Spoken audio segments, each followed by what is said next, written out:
Well, hello folks and fellow firearms enthusiasts. Chris here, the Crooked Horse Rifle and Pistol out of Lamar County, Mississippi. And today we have ourselves a little piece of history.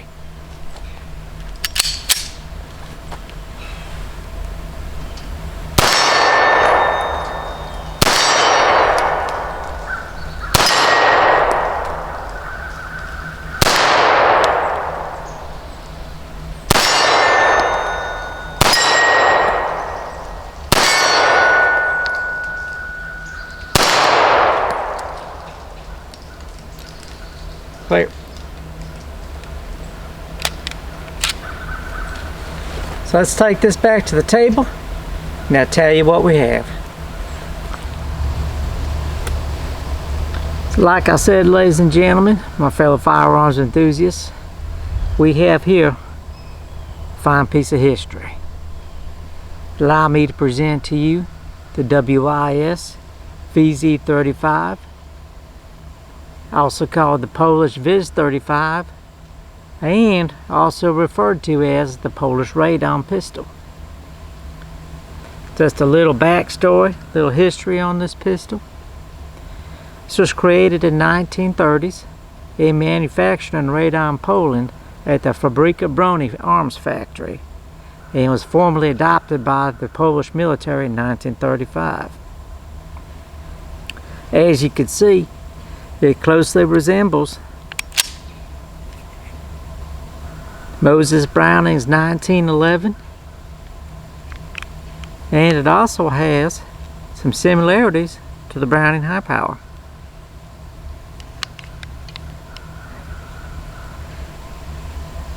Now, at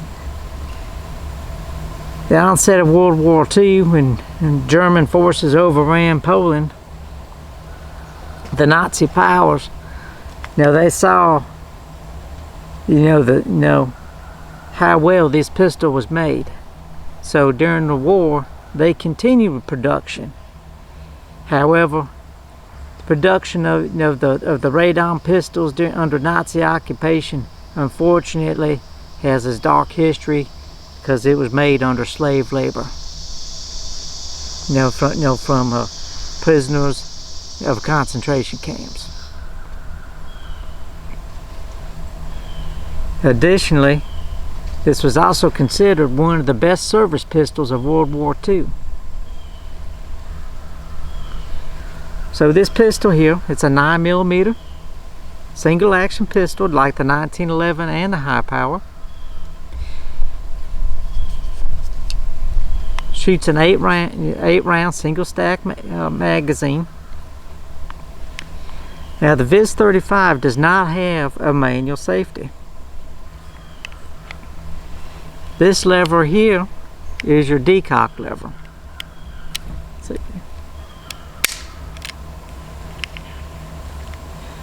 This lever here, or right here, is one of your takedown levers.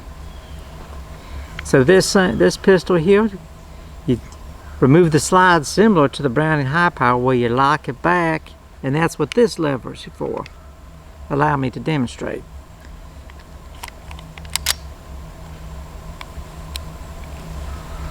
And it just holds that, holds that back. And then like the High Power and the 1911, you just push that little pin, and then this comes out.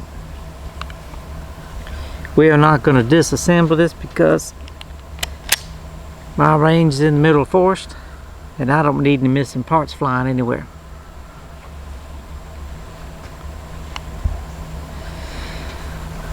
Now, as the war progressed and materials became more scarce, you'll find on the World War II era Vis 35s that certain things were gradually left off. The Type 3, which I consider their last ditch model, did not have this locking lever. It just had three, it would still have the three, little, the holes for the mounting pins, but the locking lever would be, was missing. Now the Type 1 had a shoulder stock grip slot. This particular one is a Type 2, and I estimate that this particular pistol here was manufactured probably 1943, 1944. It does have the German acceptance proofs on it, the Waffenamt stamps, as well as the German eagle and Nazi symbol on there.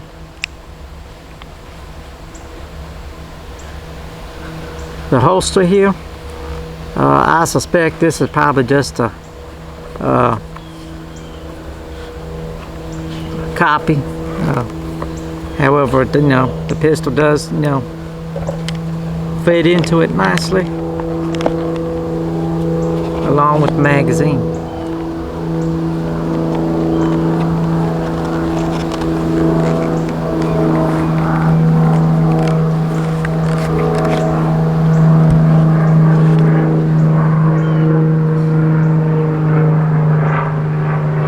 For the ammunition that I've been using is just some off-the-shelf Blazer 115 grain full metal jacket. Now, these vintage pistols, you don't want to be using any type of really high grain ammunition in it, because you don't want to cause. I mean, it's nice to be able to take these things out and enjoy them, but you don't want to cause any unnecessary damage. So let's shoot this thing some more. Now, as you can see, I do have a silhouette target behind me. However, just out of respect, for the people that, lost their lives manufacturing these firearms, and I'm probably sure that pistol's probably taken a life or two, I will not be using that silhouette target.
So let's go back to the back table and talk a little bit more about this little pistol here. So shooting this thing, this pistol, you can't help but think and be reminded of the tragic history behind this fine piece of machinery.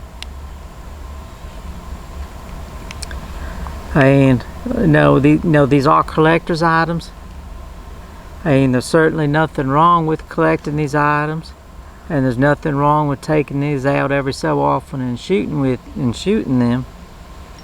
However, it's important that we do take a moment to pause, and pause to think about the people that were behind these weapons. Especially people that that suffered in the Holocaust.